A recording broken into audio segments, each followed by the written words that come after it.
नमस्कार, स्वागत है आपका आपके अपने YouTube channel my Himachal news में। तो फ्रेंड्स, आज है 15 जनवरी 2022। बात करेंगे हिमाचल प्रदेश की आज सुबह की सबसे बड़ी खबरों पे और क्या कुछ घटित होने वाला है आज दिन भर, उस पर भी नजर डालेंगे। तो बने रहेगा वीडियो के अंत तक। तो चलिए शुरुआत करते हैं हिमाचल प्रदेश के सबसे पहले कोरोना अपडेट से। उसके बाद बात करेंगे हिमाचल कैबिनेट में क्या क्या निर्णय हुए हैं, उस पर भी चर्चा करेंगे। तो बने रहेगा वीडियो के अंत तक। और फ्रेंड्स, अगर आप चैनल पे नए हैं तो चैनल को सब्सक्राइब कर लीजिएगा ताकि हिमाचल प्रदेश की लेटेस्ट खबरें सबसे पहले आपको मिलती रहें। तो चलिए बात करते हैं सबसे पहले आज के कोरोना अपडेट पे। तो हिमाचल आज 1975 लोग कोरोना पॉजिटिव पाए गए हैं। शिमला में 584 संक्रमित, एक की गई है जान। तो हिमाचल में कोरोना के बढ़ते मामले पाबंदियों की न्योता दे रहे हैं। मकर संक्रांति के दिन राजधानी शिमला सहित प्रदेश भर में कोरोना का विस्फोट हुआ है। आज हिमाचल में एक दिन में 1975 लोग कोरोना पॉजिटिव पाए गए हैं। वहीं आज फिर एक कोरोना संक्रमित की जान गई है। हिमाचल में आज 558 कोरोना संक्रमित लोग पूरी तरह से ठीक भी हुए हैं।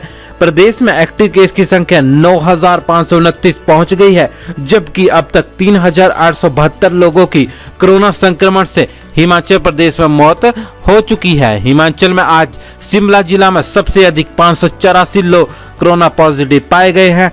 इसी तरह से सोलन में 387, कांगड़ा में 220, ऊना में 210, सिरमौर में 169, मंडी में 143, बिलासपुर में 71, चंबा में 83, कुल्लू में 45, हमीरपुर में 41 और किन्नौर जिला में 22 लोग कोरोना पॉजिटिव पाए गए हैं। तो चलिए अगली खबर की ओर बढ़ते हैं और बात करते हैं हिमाचल प्रदेश में कैबिनेट बैठक में क्या क्या फैसले हुए हैं और क्या बंदिशें लगी हैं। तो हिमाचल में कोरोना को लेकर नहीं लगेंगी नई बंदिशें, सरकार ने कैबिनेट में लिया है फैसला।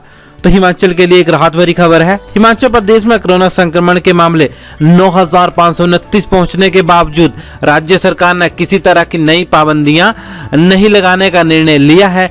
मुख्यमंत्री जयराम ठाकुर की अध्यक्षता में हुई मंत्रिमंडल बैठक में निर्णय लिया गया है।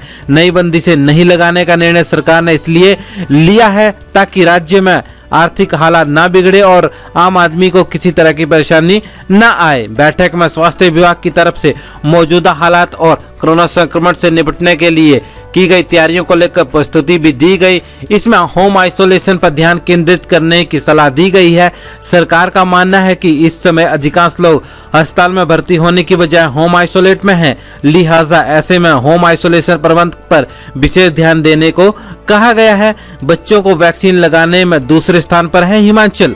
तो तेलंगाना के बाद 15 से 18 साल आयु वर्ग के बच्चों को वैक्सीन लगाने में हिमाचल प्रदेश दूसरे स्थान पर चल रहा है। हालांकि केंद्र सरकार की तरफ से राज्य को दिए गए लक्ष्य को पूरा कर लिया गया है, लेकिन अभी भी करीब 1 लाख बच्चों को वैक्सीन लगाई जानी बाकी है। ऐसे में शेष बचे बच्चों को आगामी कुछ दिनों के भीतर कवर कर लिया जाएगा। तो चलिए अगली खबर की ओर बढ़ते हैं। कैबिनेट मीटिंग, नई ऊर्जा व खेल नीतियों को मंजूरी, विभिन्न विभागों में 166 पदों को भरा जाएगा। तो मुख्यमंत्री जयराम ठाकुर की अध्यक्षता में हुई राज्य मंत्रिमंडल की बैठक में राज्य की स्वर्ण जयंती ऊर्जा नीति 2021 को मंजूरी दी गई है, जिसमें पूर्ण ऊर्जा क्षमता के तेजी से स्वच्छ और हरित ऊर्जा विकास को परिकल्पना की गई है। विशेष रूप से हाइड्रो और सोलर में 2030 तक जल, सौर और अन्य हरित ऊर्जा स्रोतों के माध्यम से अतिरिक्त 10,000 मेगावाट हरित ऊर्जा को शामिल किया गया है।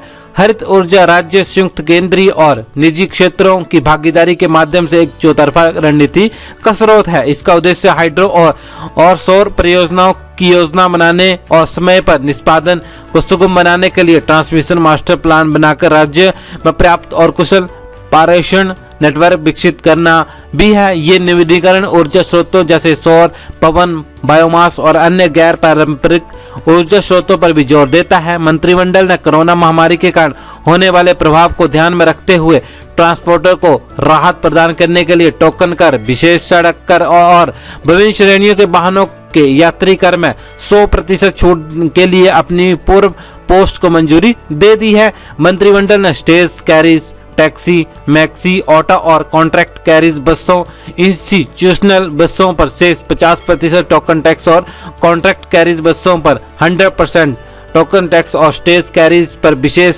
रोड टैक्स 1 अगस्त 2020 से 30 जून 2021 तक माफ करने का फैसला लिया गया है।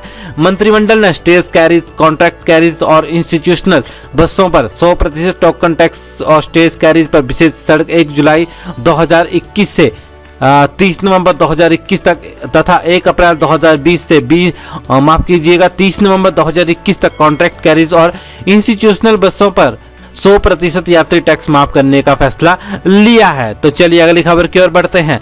भाजपा प्रदेश अध्यक्ष सुरेश कश्यप, गोविंद सिंह ठाकुर और संजय टंडन कोरोना संक्रमित।